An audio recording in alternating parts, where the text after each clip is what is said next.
দুর্দান্ত স্বাদের চিংড়ি মাছ ফ্রাই, একবার খেলে মন চাইবে বারবার খেতে। এটা এতটা মজাদার এবং ক্রিস্পি হয় যে চলুন তৈরি করা যাক। তার জন্য চিংড়িগুলোকে প্রথমে আমি লেজ রেখে খোসা ছাড়িয়ে নিয়েছি। এবার ম্যারিনেট করে নেব। 1 চামচ লেবুর রস, 1/2 চা চামচ আদা, 1/2 চা চামচ রসুন, স্বাদ মতো লবণ, 1/2 চা চামচ গোলমরিচ এবং অল্প একটু ফিশ মশলা দিয়ে মাছগুলোকে ভালোভাবে মেখে 10 মিনিটের জন্য রেস্টে রেখে দেব। এবার একটা বাটিতে 1/2 কাপের মতো ময়দা নিয়ে নিচ্ছি। তার মধ্যে দিয়ে দিচ্ছি 1/2 চা চামচ লবণ, 1/2 চা চামচ মরিচ।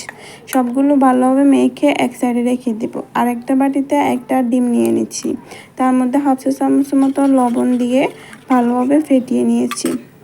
এবার ম্যারিনেট করা চিংড়িগুলো নিয়ে প্রথমে ময়দার মধ্যে ভালোভাবে কোট করে ডিমের ব্যাটারে ডিপ করে তারপরে ব্রেড ক্রামে গড়িয়ে নেব।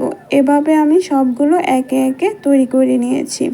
চুলায় একটা ফ্রাই প্যানে তেল গরম হতে দিয়েছি। তেল যখন অল্প গরম হয়ে আসবে তখন একে একে চিংড়িগুলো দিয়ে দিব। এবার মিডিয়াম টু লো হিটে সময় নিয়ে এগুলোকে লাল লাল করে ভেজে নেব। ব্যাস তৈরি হয়ে গেল আমাদের চিংড়ি মাছ ফ্রাই।